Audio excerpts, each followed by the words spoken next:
안녕하십니까. 만나서 반갑습니다.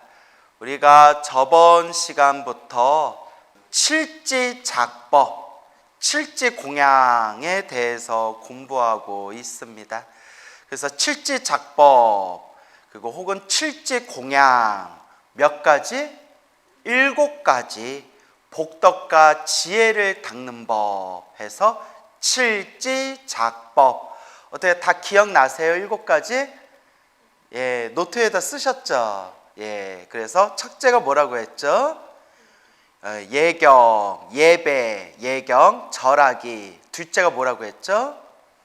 공양 올리기. 세 번째가 참회하기.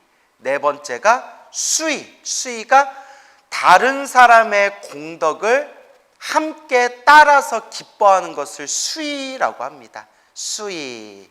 그 다음에 5번째가 청법, 법을 청하다.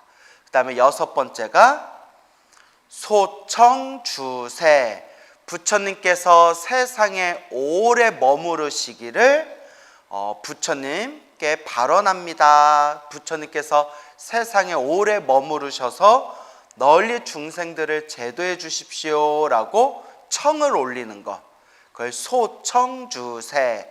그 다음에 마지막 7번째, 아주 중요하다고 했죠? 뭐라고 했죠? 회양이라고 말씀을 드렸습니다. 그래서 이 7가지를 우리가 잘 기억해 두면 좋을 것 같아요. 그래서 저번 시간에 우리가 예경, 절하는 그런 공덕에 대해서 말씀을 드렸습니다. 그래서 우리가 절을 할 때 부처님께 절을 올리는 것 자체가, 정성스러운 마음으로 부처님께 절을 올리는 것 자체가 엄청나게 공덕이 쌓이게 된다. 그리고 스님, 제가 무릎이 아프고 관절이 아프고 몸이 좋지 않습니다 라는 분들은 큰 절을 올리지 못하고 그냥 합장반배, 정성스럽고 공경하는 마음으로 부처님을 향해서 합장반배를 하는 것만으로도 무엇이 쌓인다? 공덕이 쌓이게 된다. 그리고 심지어는 합장반배를 할 수 없는 상황에서라도 마음으로 부처님을 떠오르고 부처님을 향해서 공경하는 마음으로 부처님을 향해서 이제 예경하고 부처님에 대한 어떤 진실한 마음을 일으키는 것만으로도 공덕이 쌓일 수 있다라는 걸 명심하시기 바랍니다. 그래서 실제로 옛날 큰 스님들 법문을 보면 이런 내용이 나와요. 부처님께 절을 올리면 큰 공덕을 받는다. 그러면 여기서 이제 두 번째, 이런 질문을 던집니다. 두 번째로 하신 말씀이, 자, 첫 번째, 부처님께 절을 올리면 큰 공덕을 받는다. 그러면 두 번째, 상상으로, 실제로 몸으로 절하는 게 아니라 상상으로 부처님의 모습을 떠오르고 부처님께 절을 하는 모습을 상상하면 공덕이 있겠느냐 없겠느냐? 있을까요 없을까요? 있죠. 있다고 했습니다. 단 어떤 마음이 갖춰지면? 공경하는 마음이 갖춰지면. 그래서 예경이라고 할 때 우리가 예배 공경, 예배하고, 예배는 절하다라는 뜻이거든요. 그래서 이제 공경하는 마음을 일으키는 거예요. 그래서 공경하는 마음을 가지고 부처님의 모습을 떠올리면서 부처님께 절을 올리면 그냥 상상하는 것만으로도 공덕이 쌓인대요. 그러니까 여러분들이 108배를 해야 되는데 막 무릎이 아프고 너무 몸이 아프고 몸이 안 좋다. 그럼 뭐 하면 돼요? 상상으로 부처님한테 108배 하는 거 상상하시면 공덕이 쌓인다는 거예요. 제가 해봤을까요? 안 해봤을까요? 해봤죠. 또 누워서 해봤어요. 절하기가 싫어서 누워가지고 아유 공덕이 똑같다는데 누워서 부처님의 모습을 떠오르고 법당에서 제가 실제로 살아계신 부처님 앞에서 절을 하는 걸 이렇게 상상해 본 적이 있었거든요. 근데 여러분 108배 하는 거 계속 상상하는 것도 엄청 힘들어요. 요새 애들 말로 빡세요 진짜. 108번을 부처님의 모습을 상상하면서 부처님 앞에서 108번 절하는 모습을 생생하게 상상하려는 것 자체가 엄청 힘들더라고요. 해봤는데. 그거 좀 하고 나면 108배 채우지도 않았는데 단계 엄청 땡겨요. 왜 그럴까요? 그렇죠. 에너지를 너무 많이 써가지고 뇌 에너지가 엄청 많이 소비되더라고요. 부처님을 상상하면서 부처님께 절을 올리는 것도 공덕이 쌓이게 된다. 근데 그것도 쉬운 게 아니더라. 그래서 항상 우리가 부처님께 예배하고 공경 올립니다 라고 했을 때, 부처님께 절합니다 라고 했을 때 가장 중요한 핵심은 바로 부처님을 향한 정성스러운 마음, 부처님을 향한 간절하고 정성스러운 마음, 이것이 중요하다라는 것을 명심하시기 바랍니다. 알겠죠? 그리고 또 옛날 큰 스님 법문에 또 이런 내용이 나와요.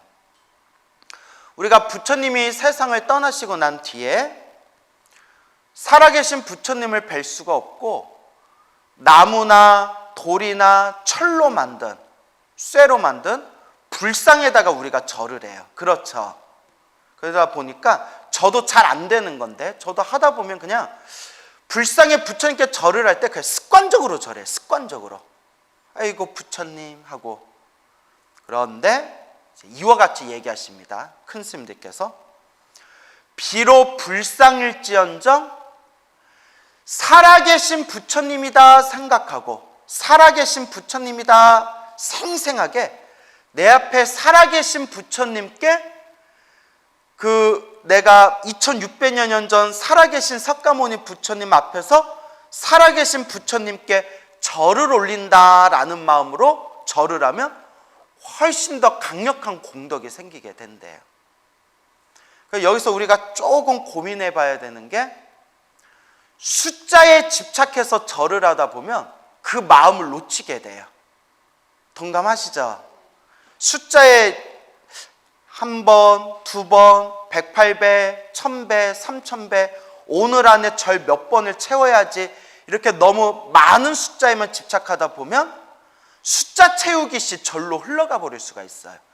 물론 그래도 공덕은 있어요. 3000배 하는 공덕이 얼마나 크겠어요.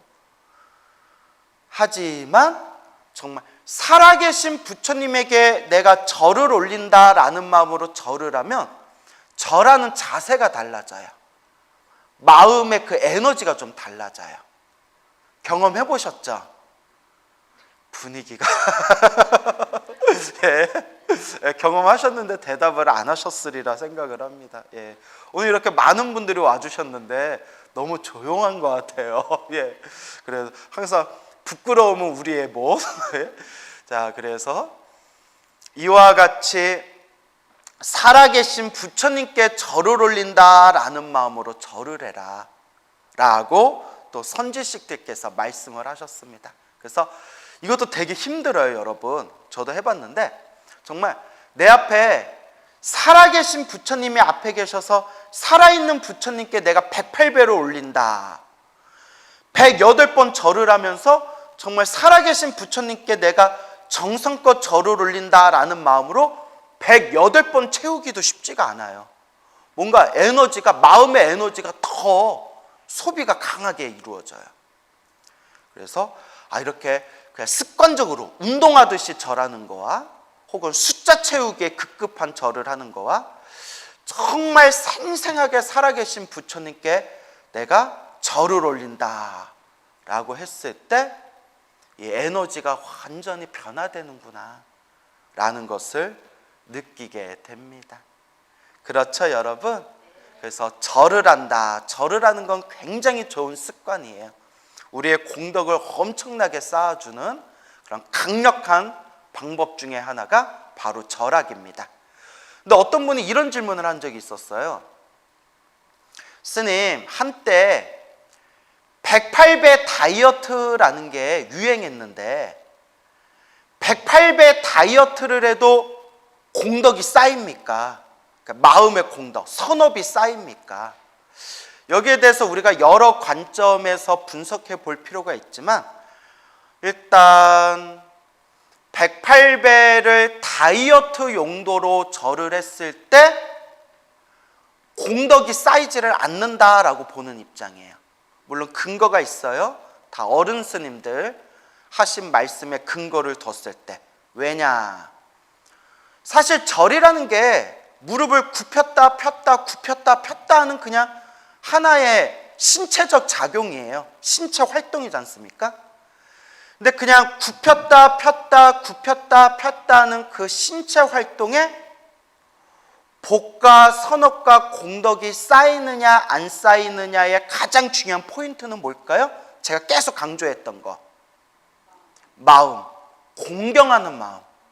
부처님을 생각하고 불, 법, 승, 삼보를 공경하고 그리고 부처님께 간절하고 정성스럽게 다가가는 마음. 무슨 말인지 알겠죠? 그래서 이와 같이 불법성 삼보, 부처님을 향한 간절하고 정성스러운 마음이 들어갔냐 들어가지 않냐에 따라서 절을 하더라도 공덕이 쌓이느냐 안 쌓이느냐 이와 같이 갈리게 되는 거예요. 그래서 108배 다이어트는 순수하게 어떤 마음으로 그냥 절을 하는 거예요? 살 빼야지. 벌써 이 공경의 마음이 달라지잖아요.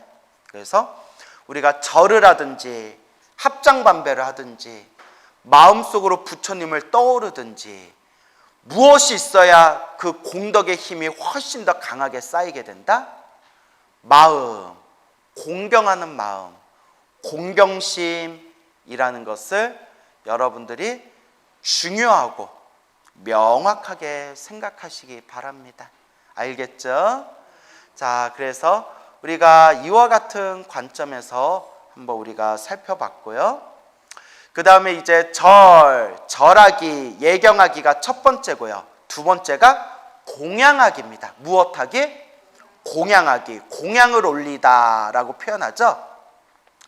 공양이라는 단어를 옛날 큰 스님은 이렇게 해석을 하신 분이 계세요. 공자가 바칠 공자예요. 바치다.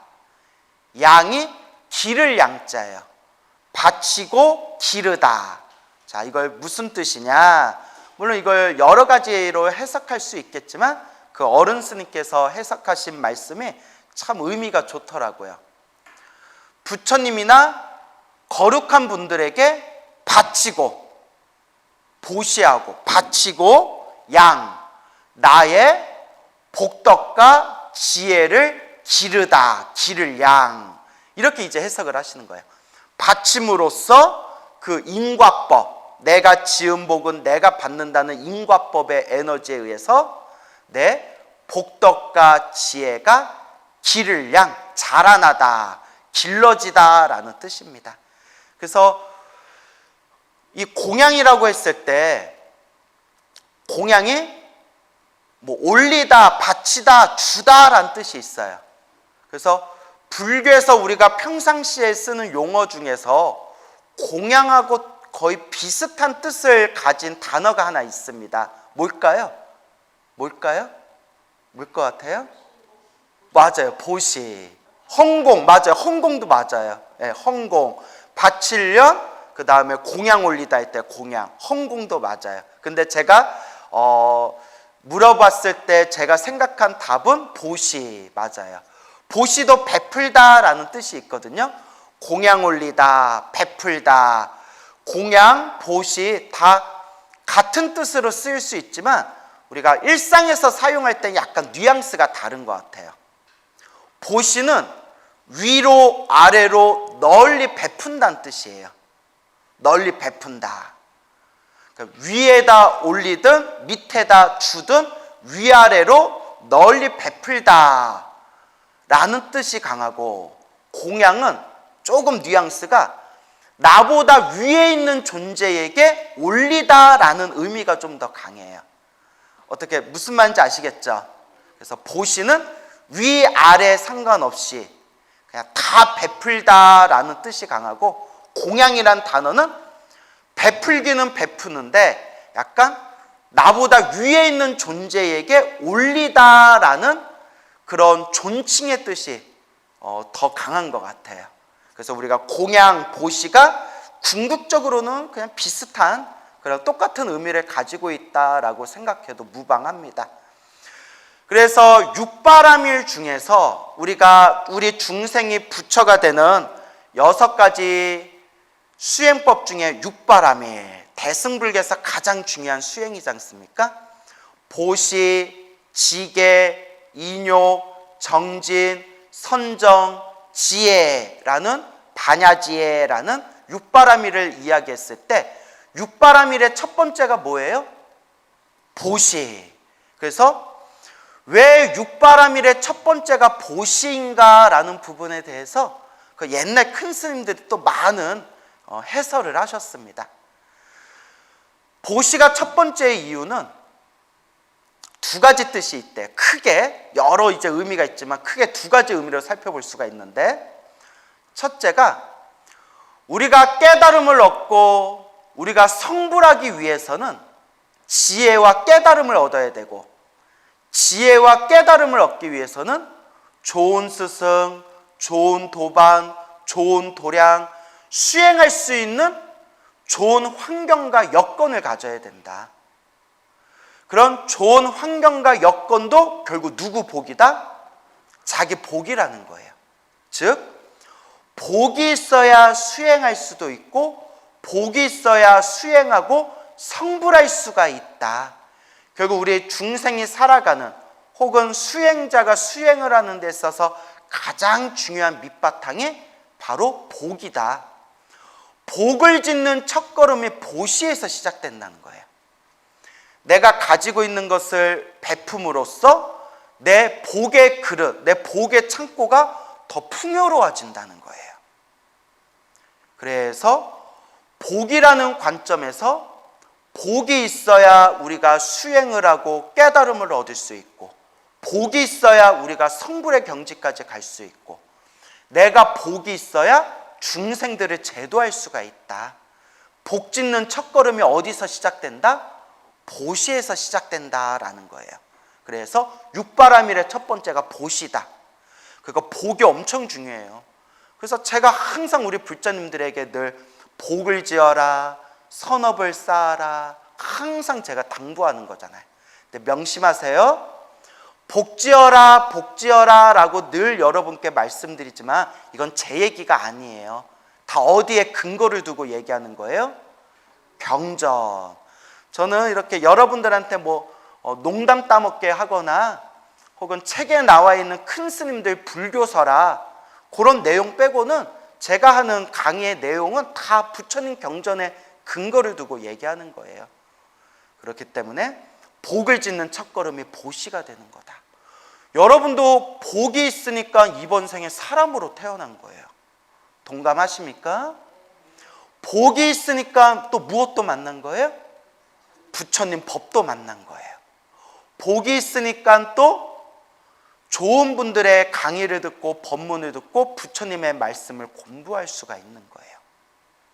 그래서 항상 이 복이라는 것을 늘 마음에 되새기고 그냥 나 하나 잘 먹고 잘 살자는 마음으로 복을 짓는 것이 아니라 위 없는 깨달음을 얻고 모든 중생을 제도하기 위해서라도 뭐가 있어야 된다? 복이 있어야 된다. 복과 선업과 공덕의 힘이 있어야 된다라는 걸 꼭 명심하시기 바랍니다. 그래서 어떤 분이 이런 질문을 하셨어요. 스님, 절에 가서 불상을 보면 부처님은, 우리 앞에 계신 부처님은 저렇게 그냥 가사 옷 하나 딱 걸치고 저렇게 소박하고 검소한 모습으로 딱 앉아 계시는데 왜 부처님 옆에 서 있는 수많은 보살님들은 모자도 왕관같이 엄청 화려한 모자 쓰고 있고 목걸이에 팔찌에 온몸에 막 이런 아름다운 액세서리 걸치고 있고, 불교 탱화를 보면 보살님들이 입고 있는 옷이 엄청나게 화려한 무슨 옛날 중국 한나라 시대 때 무슨 그런 화려한 드레스 같은 거 입고 있고, 아니 우리 불교의 가르침이 무소유의 가르침인데 왜 보살님들은, 대승불교의 보살님들은 저렇게 화려한 모습으로 저렇게 몸을 치장하십니까? 라고 질문하는 분이 있었어요. 제가 아주 중요한 질문이다, 질문을 잘했다라고 말씀을 드렸어요. 왜냐? 이런 내용이 이미 옛날 책에 다 나와요. 부처님은 왜 검소한 모습으로, 검소하고 소박한 저런 모습으로 왜 불상이 조각되어지고 왜 저런 모습으로 우리 중생들 앞에 나타나시냐? 부처님은 아무런 집착이 없어요. 부귀영화를 누린다는 집착도 없고 굳이 검소하고 소박하게 살아야 된다라는 집착도 없으세요. 모든 집착이 다 소멸하신 분이에요. 당신은 집착이 없지만 중생들에게 무엇을 보이셔야 된다? 모범을 보이셔야 된다. 부처님은 우리 모든 출가자, 스님들의 스승이시잖아요. 그리고 부처님도 엄밀히 말하면 출가자예요. 출가자.